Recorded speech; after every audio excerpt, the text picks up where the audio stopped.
Hello. How are you guys tonight? Welcome to the Daily Faded. I am Hetz. I am your host. This is where we talk politics and news and smoke some weed.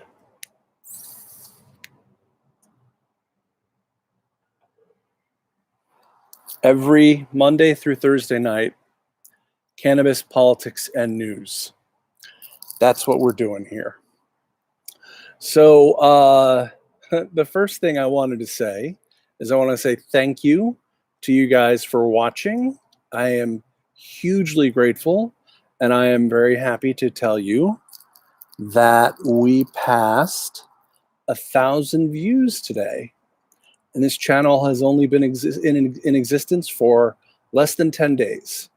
And we've already passed 1,000 views, and I'm very happy about that. I look forward to celebrating much bigger numbers down the road. And I'm just hugely grateful for you guys for watching the show. Oh, yes, please press the like button if you'd be so kind. I'd appreciate it.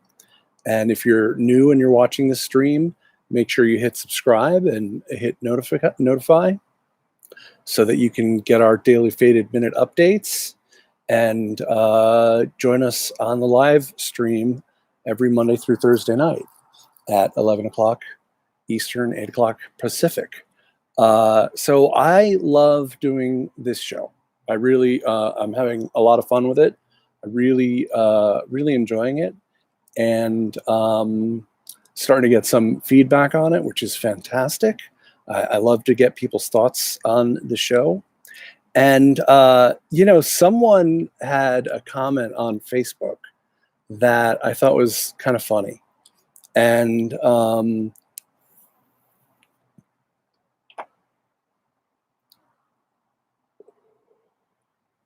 not going to say who it was, although it was a very old, very, very old friend.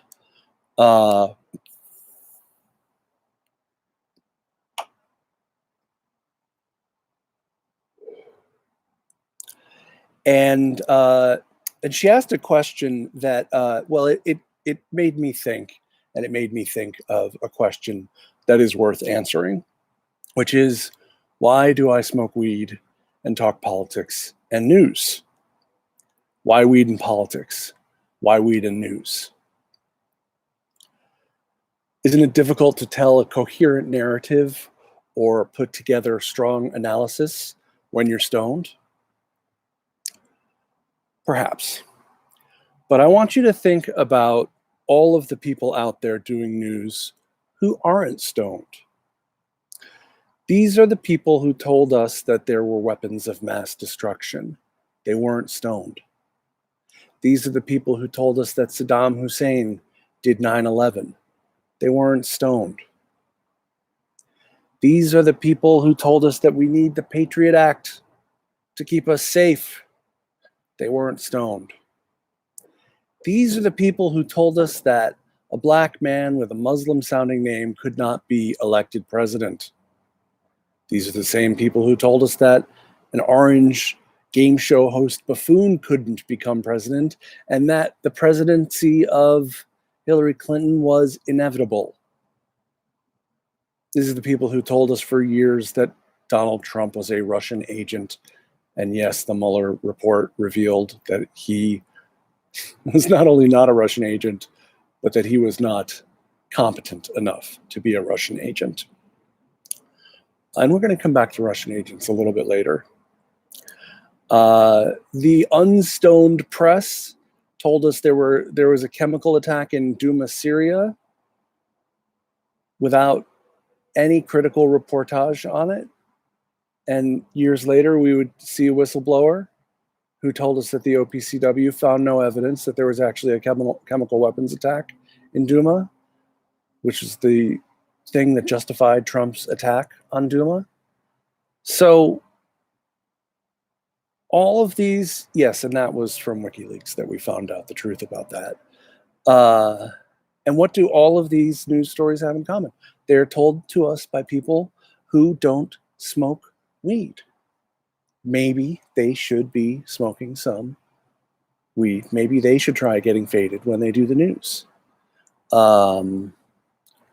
You know, cannabis is, it creates empathy. It feeds intuition and imagination. And these are valuable skills when looking at valuable things when looking at politics. It's good for it to bring us together. And for example, last week, one night during the live stream, there were two people watching, one of whom was the very first person with whom I ever got stoned in a hot tub. The other person who was also watching was the person with whom I most recently got stoned in a hot tub. Now, if that isn't bringing people together, I don't know what is. So we're doing more than just talking about politics and the news. We are bringing people together on the Daily Faded. And to anyone who asks the question about, how can you do it this way and blah, blah, blah, I would like to challenge them. What's wrong with them that they don't try it stoned? Don't they think they have the skills, the intelligence to report the news and talk politics under the influence? Very suspicious. They're very suspicious people. Now, I'm happy to say that tonight I am trying out a new strain. Northern Lights Indica, 86.5% cannabinoids.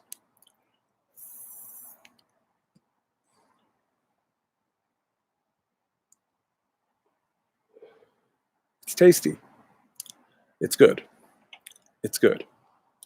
I'll let you know in a few minutes a little bit more about how it feels.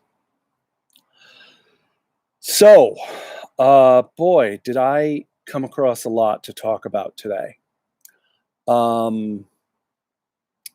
Big news today, Elizabeth Warren dropped out of the presidential race.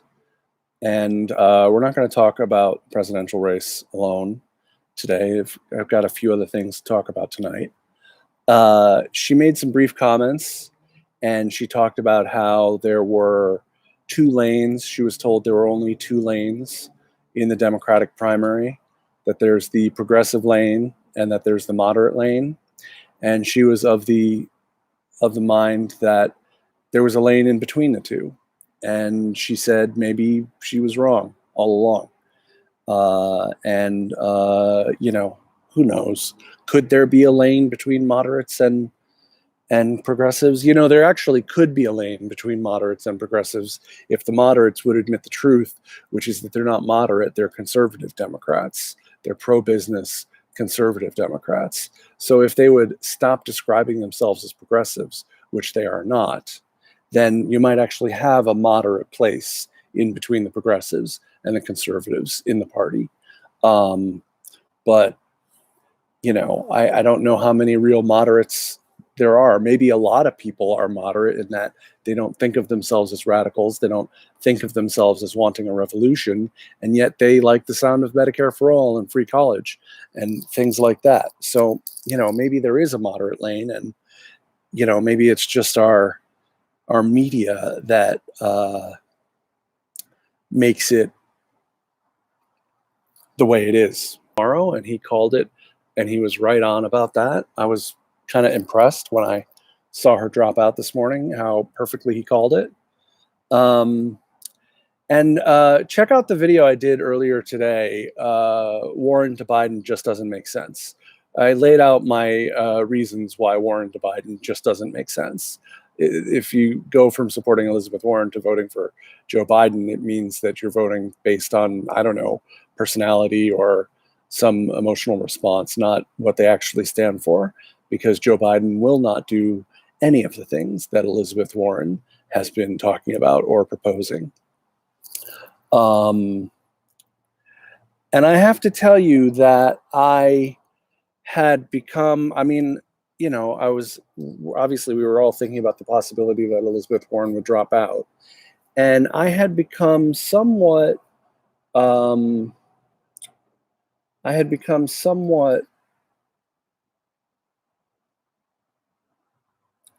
not afraid, concerned that she wouldn't endorse Bernie because she didn't endorse him in 2016, and because there's been some, didn't you call me a liar on national TV? There's been some tension and some stuff like that, and who knows what all that means. But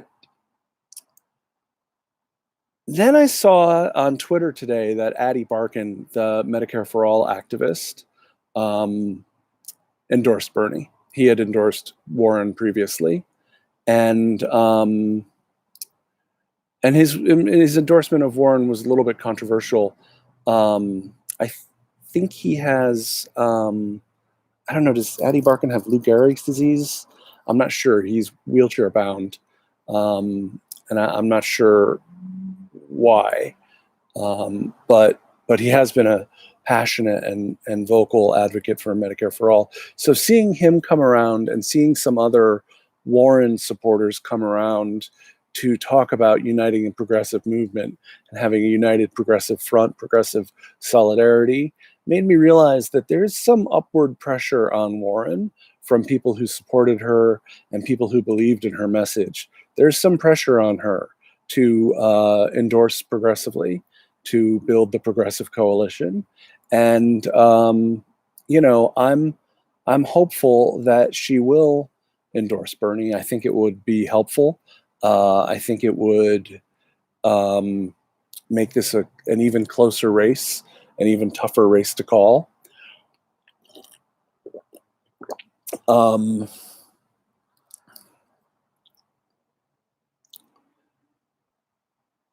And,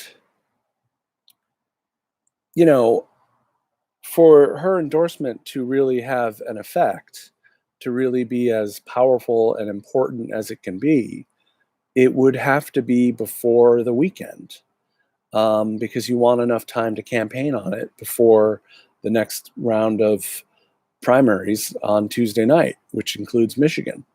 So it only makes sense that if she's going to endorse Bernie, the sensible place and time to do it would be tomorrow. So I don't want to get my hopes up, because anything can happen, and she's her own person and she's unpredictable and she'll do whatever it is she's going to do. But I hope that she'll make the endorsement tomorrow. I really do. I actually made notes on a lot of different things that I wanted to talk about tonight. And the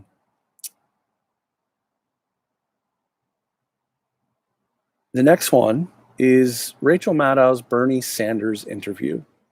So Rachel Maddow interviewed Bernie Sanders. I don't know, maybe it was a couple of nights ago. I don't know, maybe it was Wednesday night. I'm not sure. And she said to him that his argument for his electability is flawless and his platform resonates with her deeply. Wow. On MSNBC. To hear that said on MSNBC, very powerful.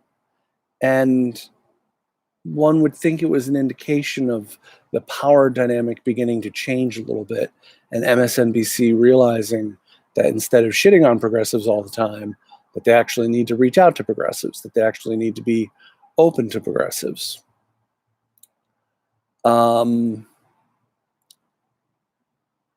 But then she said, well, it's not really happening with your campaign, is it, Bernie?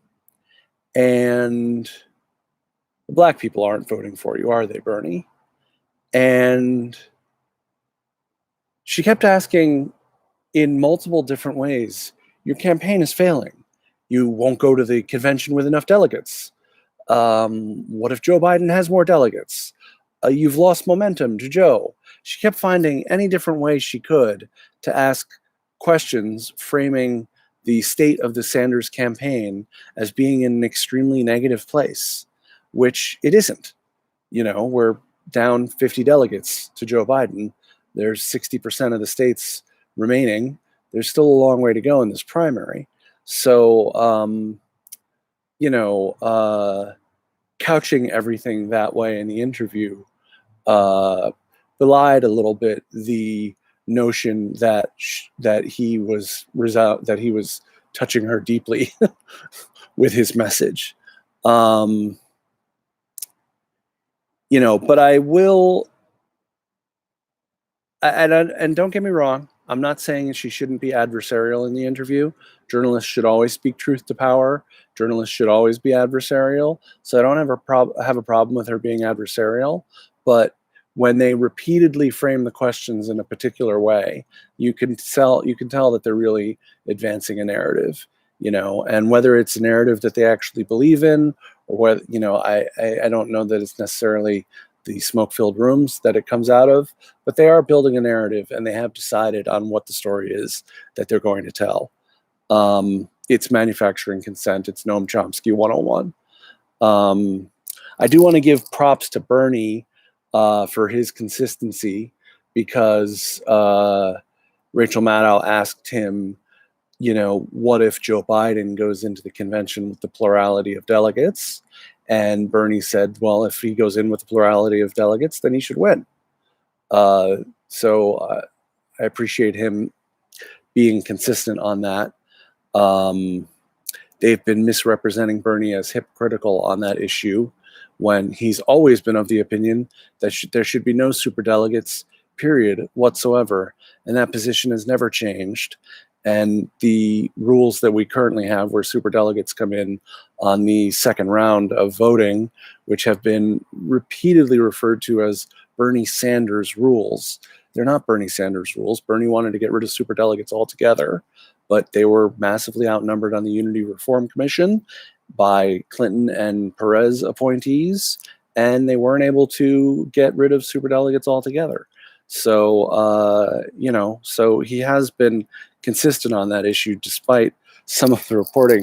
Now, just as a slight aside on MSNBC and their bias showing, I saw another panel.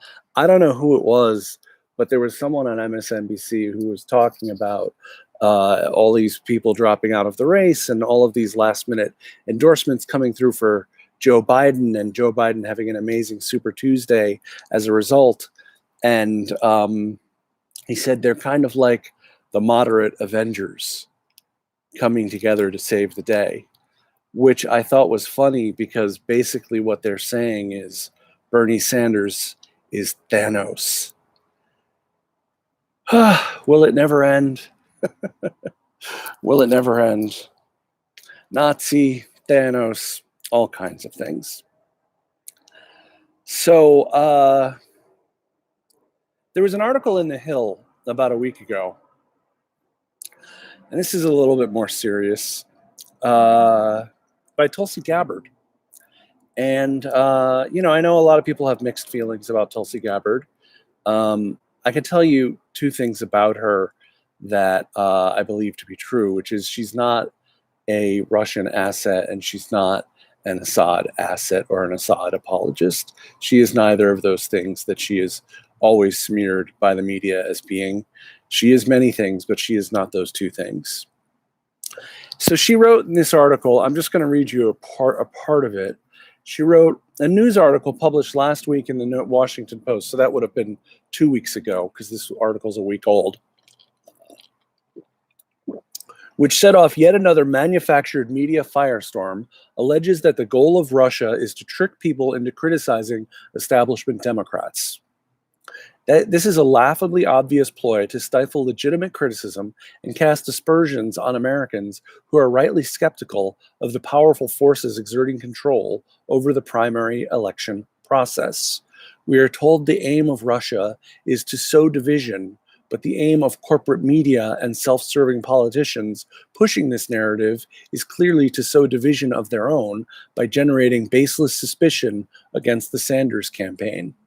It's extremely disingenuous for journalists and rival candidates to publicize a news article that merely asserts, without presenting any evidence, that Russia is, quote, helping Bernie Sanders, but provides no information to what help allegedly consists of. She goes on. The FBI, CIA, or any other intelligence agency should immediately stop smearing presidential candidates with innuendo and vague evidence-free assertions that is antithetical to the role those agencies play in a free democracy, because obviously those leaks came from within the intelligence community. The American people cannot have faith in our intelligence agencies if they are pushing an agenda to harm candidates they dislike. Any attempts to keep the American people quiet, with the threat that if they dare criticize the Democratic Party establishment, they will be labeled hostile foreign agents, are unacceptable and disgraceful, Tulsi wrote. I'm just going to finish the last part of it here. She wrote, "It is now clear that the mainstream corporate media and the warmongering political establishment are seeking to do two things. One, create enough suspicion around Sanders by falsely tarnishing him as a puppet of Russia that he loses the election. Two, or at the very least, if Bernie wins the Democratic nomination, force him to engage in inflammatory anti-Russia rhetoric and perpetuate the new Cold War and nuclear arms race, which are existential threats to our country and the world. That strategy worked very well with President Trump.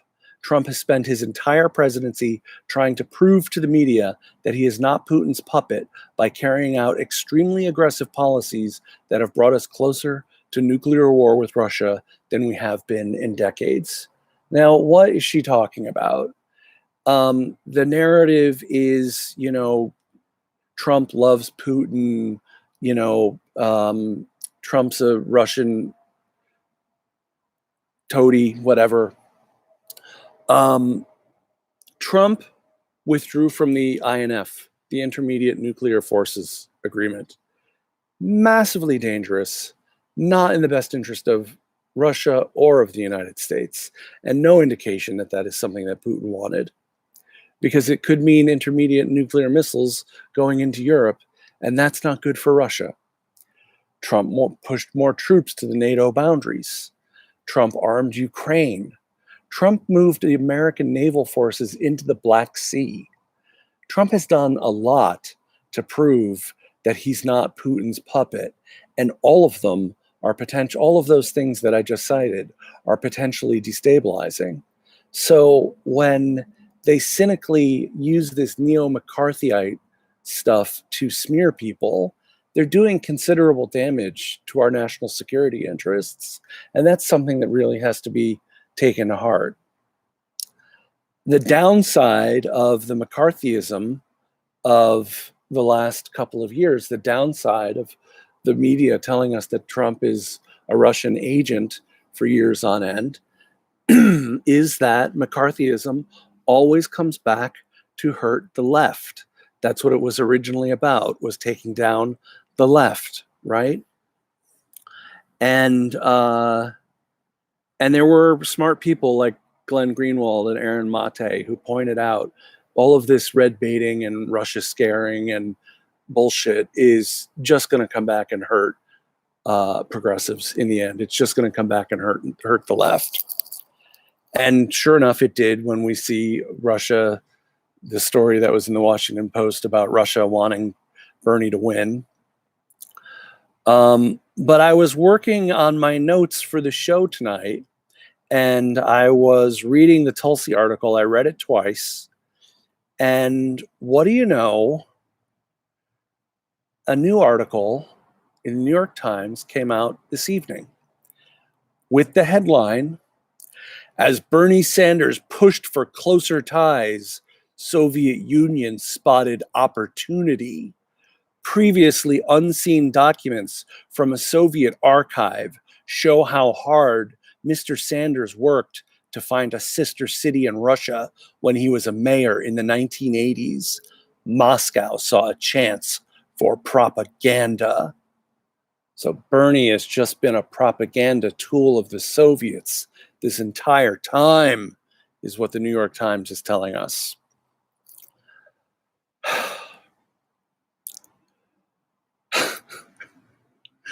It's really ridiculous. It was a sister city program.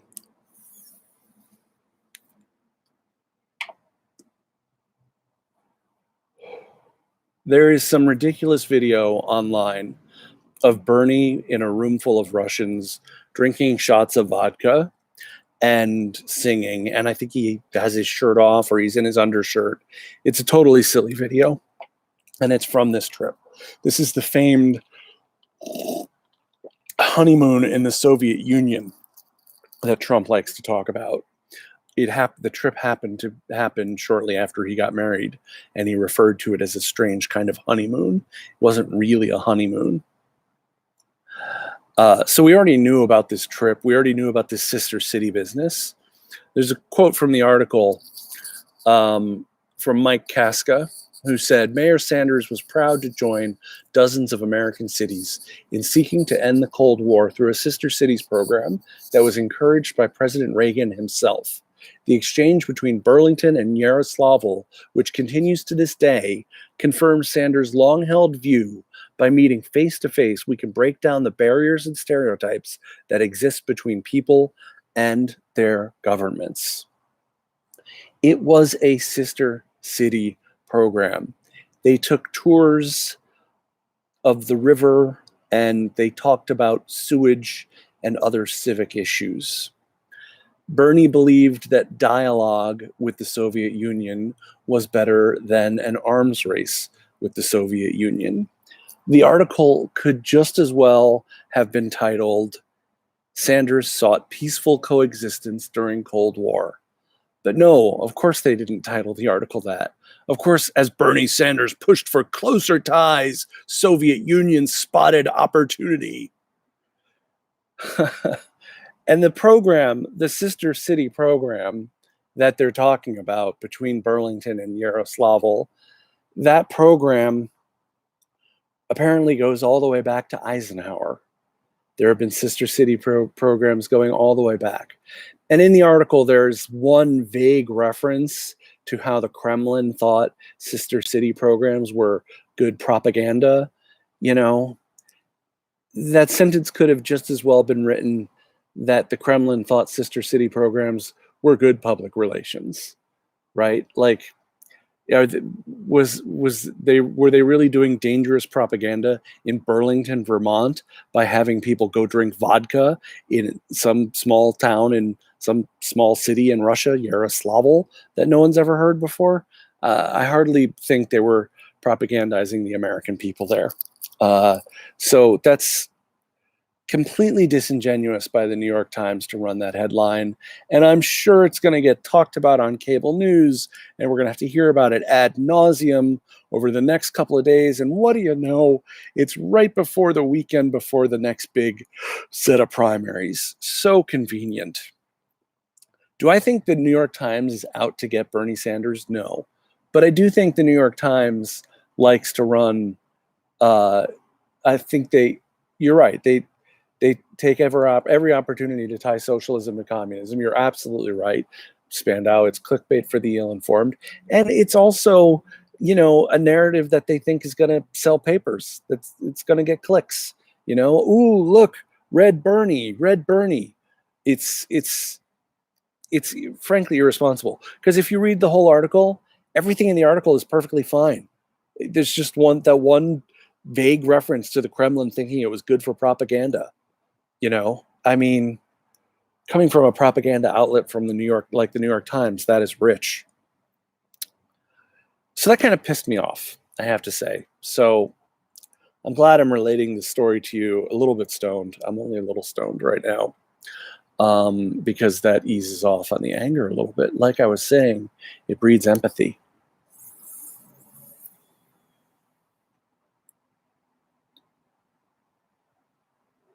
Now, I have one more story for tonight, and then we'll wrap it up.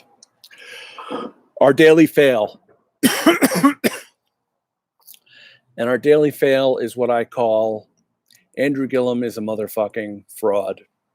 I actually had some stuff to talk about tonight that was not Bernie related, but then stuff came up and I had to talk about it. And one of them is that Andrew Gillum is a motherfucking fraud. And I have to laugh at this or else I'm going to get pissed. And I want to end this stream on a good note. Bernie campaigned for Andrew Gillum. Bernie endorsed Andrew Gillum.